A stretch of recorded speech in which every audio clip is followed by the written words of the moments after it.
안녕하세요, 선생님들. 몽인쌤입니다. 오늘은 지난 시간에 제가 이직을 해야 될까, 그냥 재직을 할까 고민하신 선생님들을 위해서 영상을 찍었는데, 오늘은 이직이 결정되신 분들, 다른 곳으로 이제 옮겨가셔서 새 학기를 준비하실 선생님들을 위해서 영상을 준비했습니다. 다른 곳으로 먼저 가시려면 구인 광고도 보시고 또 이력서도 쓰시고 면접도 보러 가셔야죠. 저는 이제 요 맘때부터 저희도 이제 저희 원도 지금 공고를 올렸거든요. 그래서 선생님들 이력서를 지금 받아보고 있어요. 근데 이력서만 받아보고 그냥 면접 안 보고 싶은 선생님도 계세요. 그래서 오늘은 그 이야기를 한번 해보려고 해요. 먼저 이력서를 쓰시려면 내가 원하는 서식을 고르셔야겠죠. 그러니까 나한테 해당하지 않는 그런 이력서 폼도 있고요.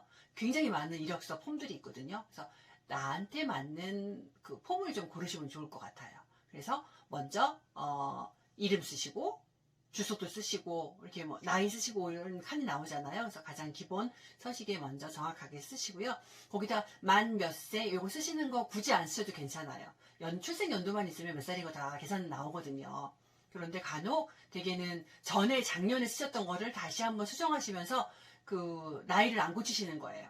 그래서 좀 이렇게 실제 나이와 나이가 좀 다른데 이런 분들도 계시거든요. 그러니까 좀 그럴 것 같아요. 아예 그냥 만 몇 세 요거는 그냥 빼버리세요.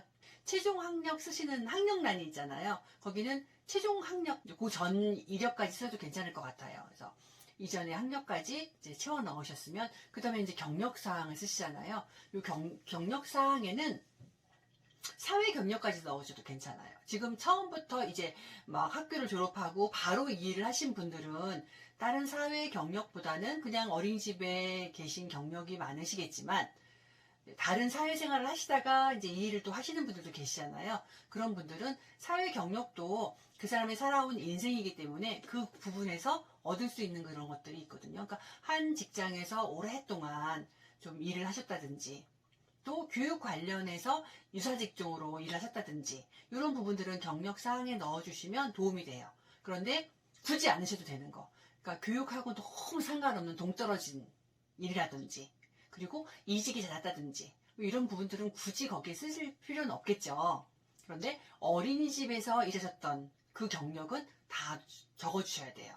그리고 쓰실 때 그냥 뭉뚱거려서 몇 년 이렇게 쓰시는 거는 좀 권장하지 않아요.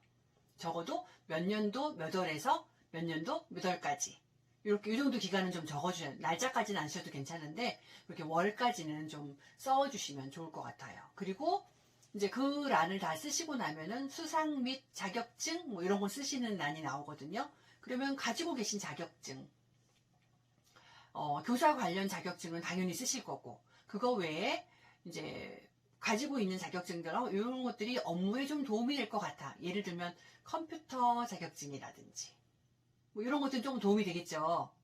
그래서 그런 부분들을 이제 적어주시면 되는데 또 이제 어떤 선생님 같은 경우에는 자격증이 굉장히 많으신 분들 계세요. 이제 그런 분들은 좀 굵직굵직하게 큰 것만 좀 넣으시고 작은 것들은 조금 빼셔도 괜찮아요.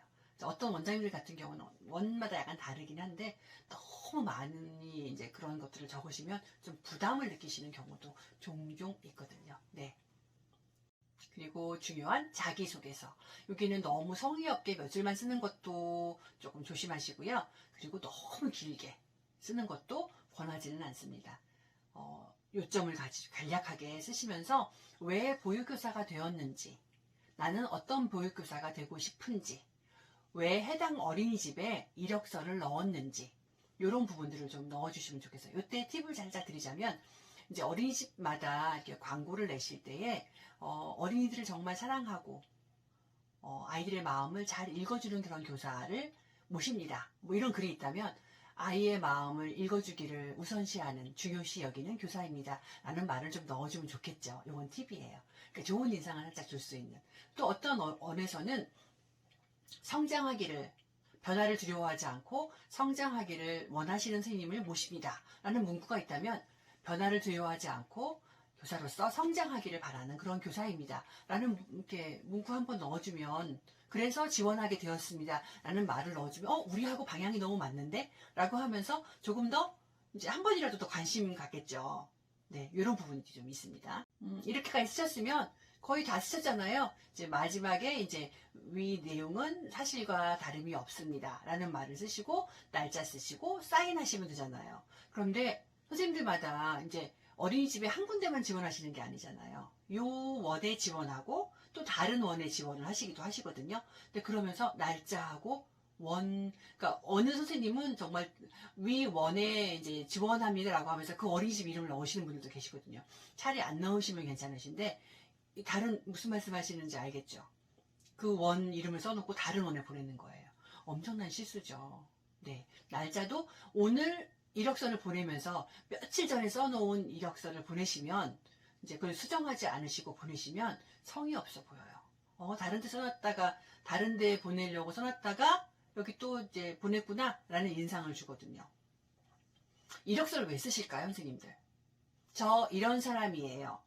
이거 보여주려고 쓰시는 거잖아요. 그러니까 정말 정성을 다해서 심사숙고하시면서 쓰시고, 정말 기본 중에 기본만 충실해서 쓰면은 웬만한 이력서는 보시고 서류 전형에 통과하세요. 그런데 제가 이제 조심해야 될 것들 몇 가지 말씀드리면, 오탈자 없게.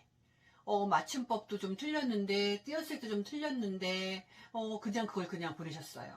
요즘은 컴퓨터 프로그램 중에 다 이렇게 교정 봐주는 프로그램들이 많잖아요. 근데 오탈자가 있어요. 그리고 자기소개서 같이 이렇게 좀 이렇게 문장으로 쓰는 부분에 중복되는 그런 말들이 계속 나오고, 이 말 같다가 저 말 같다가 막 이렇게 나오고 이러면은, 도대체 이 사람이 무슨 말을 하려고 하는 거지?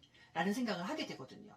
그래서 그런 부분이 없이 쓰셨으면 좋겠고요. 그리고 이제 저희가 이력서를 보면서 가장 기피하는 선생님 중에 한 유형이, 이제 이곳에서 잠깐 일하다가 저곳으로 가시고, 학기 중간에 들어가시는데 학기 중간에 마치고 나오시고, 이런 분들은 조금 선호하지 않아요. 정말 급하지 않다면 그런 분들은 모시지 않아요. 그러니까 선생님들 만약에 이제 불가피한 이유로 중간에 이직을 하시게 되는 경우에는, 예를 들면 이런 경우 있거든요. 폐원을 하는 경우, 반이 없어지는 경우, 그런 경우는 그 옆에다가 비고난에 써주시는 거예요. 반이 없어짐, 폐원으로 인해 이직, 이런 부분들을 좀 써주시는 거예요. 그러면 이 선생님 운이 참 없으신 분이었네 라고 생각하지, 이 사람 진짜 왔다 갔다 너무 자기 편의에 의해서 이익만 쫓으시는 분 아니야? 이런 느낌은 안 받게 되거든요. 그러니까 선생님들이 이제 그 이유가 좀 있으실 거예요. 이직을 하실 때는. 그러니까 보통 선호하는 분들은 3월 새 학기에 들어가고 입사하셔가지고 마지막까지 마치고 이직하시는 분들이에요. 그러니까 이런 분들은 적어도 한 학기, 맡은 연도는 충실하게 잘 맡으시겠구나 라는 기대를 하게 되거든요. 그러니까 선생님들이 이 부분에 실망을 끼쳐드리면은 좋은 점수를 좀 못 얻으세요. 서류 전형에서. 서류 전형에서 탈락해버리면 선생님들 면접 볼 기회도 없거든요. 그것도 면접은 봐야 하잖아요. 선생님들이 이력서 쓰실 때 가장 기본에 충실하게 쓰시면서, 이렇게 내가 놓치는 부분은 없는지 잘 수정하셔서, 잘 꼼꼼하게 따지셔서 그렇게 이력서를 이제 보내주시기 바랍니다. 또 마지막으로 한 가지는 사진이에요. 제가 이력서를 많이 이제 매년 많이 보고 면접도 많이 본다고 했잖아요. 선생님들 중에는 이왕이면 사진관에서, 전문 사진관에서 찍은 그 반명한판 사진 같은 걸 좀 이용하면 좋으신데요. 급하게 이력서를 준비하셔야 되는 경우라면은 좀 집에서 배경이 좀 화난 곳이라든지 이렇게 좀 깨끗한 곳에서 이렇게 셀카를 찍으시더라도 편집을 좀 해서, 요즘은 반명한판 사이즈로 해가지고 가슴까지 이렇게 딱 해가지고 뭐 스마트폰으로 해가지고 크롭 기능까지 다 있으니까 이렇게 잘라가지고 거기에 딱 맞춰서 보내시면 되는데, 제발 셀카 찍듯이 얼짱각도 뭐 이렇게 해서 옆으로 찍으시는 사진을 이력서에 붙이시는 분들도 간혹 계세요. 생각보다 좀 많아요. 선생님들 이런 사진은 안 돼요. 네, 정면을 바라보고 좀 깔끔한 인상을 주게 그렇게 찍어주셔서 보내주시면 좋겠습니다. 문자가 왔어요. 면접 보시러 오세요 라고 문자가 왔으면 선생님들이 약속한 시간에 도착하실 때는 적어도 5분 정도, 10분 정도, 이 정도는 조금 미리 이제 가시면 더 좋을 것 같아요. 그래서 미리 준비 있는 모습으로 가셔서 가시는 길에 원장님이 뭘 물어보실까? 면접 때 어떤 질문을 하실까? 보통은 이제 우리 원에서 새 학기를 시작할 선생님이신가 하고 원장님은 보실 거 아니에요. 그러니까 어떤 자세로 임하는 교사인지 이런 부분을 좀 피력할 수 있으면 좋고요. 저는 이런 교사가 되고 싶습니다. 아이가 기준이 되어서 아이한테 눈높이를 맞추는 교사가 되고 싶습니다. 아이의 마음을 잘 읽어주는 교사가 되고 싶습니다.